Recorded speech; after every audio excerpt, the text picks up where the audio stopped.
Right now, outside your window, it might be cold. Maybe you're wrapped in a jacket.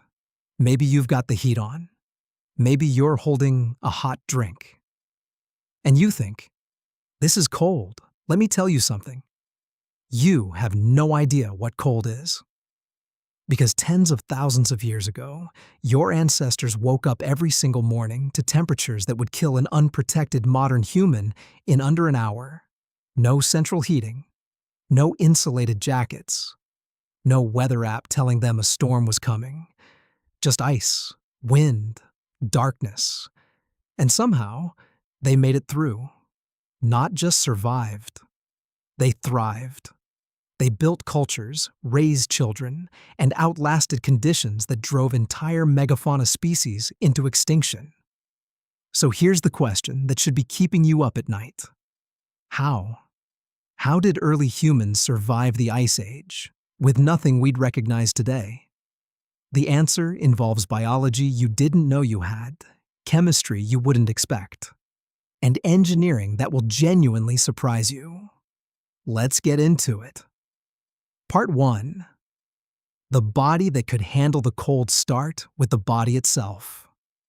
Because, here's the thing, ancient humans weren't working with the same tools we are. When you get cold, your muscles start shivering. That rapid contraction generates heat. It's uncomfortable. It burns energy fast. And it's not exactly efficient. But ancient humans living in cold climates, especially groups like the Neanderthals, had something far more powerful operating inside them. Brown fat. Not the regular kind of fat you're thinking of. Brown adipose tissue is completely different. It doesn't just store energy, it burns it. Directly. Like a biological furnace running quietly in the background.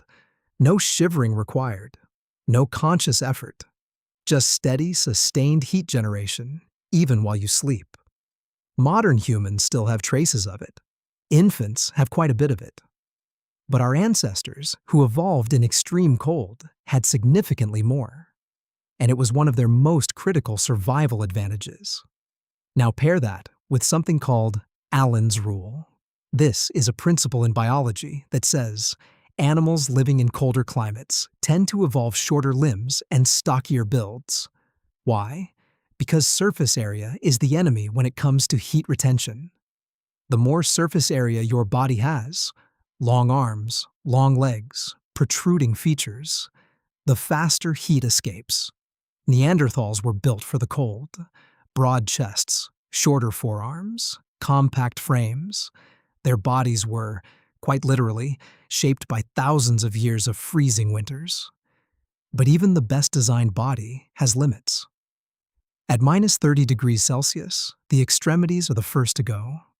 Fingers, toes, the nose. These parts are far from the heart. And when the blood vessels in them constrict, which is the body's first response to cold, they lose heat rapidly.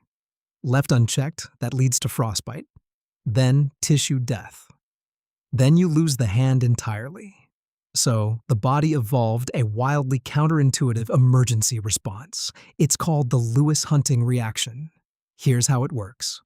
When your fingers get dangerously cold, your blood vessels clamp down hard, pulling blood back toward your core to protect your vital organs. That's phase 1, smart. But then, and this is the part that sounds almost too strange to be true, once the temperature in those extremities hits a critical low, the vessels suddenly dilate. They open back up. A surge of warm blood floods back into the fingers and toes. Then they constrict again. Then dilate again. This oscillating cycle, constrict, dilate, keeps just enough circulation moving through the extremities to prevent total tissue death. It's the body walking a razor's edge between two different ways to die, and it's something modern humans, living in heated homes, almost never experience. But for Ice Age hunters spending hours exposed to sub-zero wind, it was running constantly. Still, the body alone was never going to be enough. Part 2. The technology that changed everything.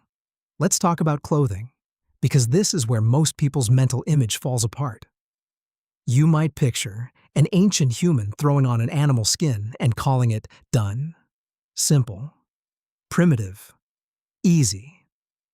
The reality was nothing like that. Think about what happens to a freshly removed animal hide in sub-zero temperatures. It freezes, almost immediately. It goes board stiff, thick, rigid, with edges sharp enough to cut skin. You couldn't wear it. You couldn't even fold it. Wrapped around a body, it would be less like clothing and more like being trapped inside a freezer door. So ancient humans developed one of the most surprising chemical processes in all of human prehistory: brain tanning. Here's the process. After killing an animal, they would remove its brain. And this is going to sound strange. Mash it into a paste, mix it with oils and fat, and then work that mixture deep into the raw hide by hand, repeatedly, for hours. Why does this work? Animal brain tissue is loaded with emulsified fats, including a compound called lecithin. When these fat molecules are worked into the leather fibers, they penetrate deep into the protein structure of the hide. They coat the fibers from the inside. They make it soft, flexible, water-resistant. The result is leather, real, usable, warm leather that can move with the body and survive extreme cold without cracking or stiffening. And there's an old saying that persisted for thousands of years in Native American communities, right up through recorded history. Every animal has just enough brain to tan its own hide. Once they had soft, workable leather, the next invention changed everything again. The bone needle. Tiny, precise, sharp enough to pierce hide, with a small eye to thread sinew through. With bone needles, ancient humans could sew, and the clothing they created was ingeniously layered. The inner layer, soft hide with the fur turned inward, pressed against the skin, trapping warmth in a layer of still air right next to the body. The outer layer, tougher hide with the fur turned outward, forming a windbreak against driving snow and freezing air. 2 layers, 2 purposes. Engineered, not improvised. Their boots were even more remarkable. Inside those sewn leather boots, they packed dry moss and grass. It sounds almost laughably simple. But here's what that grass was doing: trapping thousands of tiny pockets of still air between the fibers. Still air is one of the best insulators that exists. It's why modern high-performance materials like Gore-Tex work the way they do. They trap air. Ancient humans figured out the same principle. With grass, the people walking through knee-deep snow for hours to find prey, their toes were warm because of grass stuffed in their boots. Part 3. Feeding the body through winter. All of this protection means nothing if you starve, or if your body quietly falls apart from the inside. Here's something most people don't think about when they imagine Ice Age survival. Scurvy. Vitamin C deficiency. Doesn't take long. Within a month of going without it, your gums start bleeding. Your teeth loosen. Your wounds stop healing. Internal bleeding sets in. In winter, when every plant is dead and buried under snow, where do you get vitamin C? You can't. Not from plants. So ancient humans got it from somewhere else entirely: raw meat, specifically raw organs, the liver of a freshly killed animal, the adrenal glands. These tissues contain small but meaningful amounts of vitamin C. But there's a catch, and it's critical. Heat destroys vitamin C. Cook that liver too thoroughly, and you've neutralized it. So ancient hunters didn't just eat organs. They ate them raw or barely warmed, still blood-rich, still fresh. They also focused intensely on bone marrow. Crack open the long bones of a prey animal, and you find a dense, calorie-rich fat inside. For humans burning enormous amounts of energy, just staying warm and hunting in the cold, marrow was one of the most valuable foods that existed. This wasn't random or desperate behavior. It was systematic. Calculated nutritional strategy developed over thousands of years of cold climate living. And it worked. Part 4. Engineering a world inside the ice beyond the body and the food. There was shelter. In the deep frozen tundra during the longest winters, ancient humans faced a problem. There was no wood. The trees were gone. The landscape was open and brutal, swept by wind, locked in ice. No logs, no branches. So they used what they had. Mammoths, not just the meat, the bones. A single mammoth skeleton contained some of the largest structural bones in nature. Ancient people collected these, sometimes from dozens of individual animals, and assembled them into dome-shaped frameworks.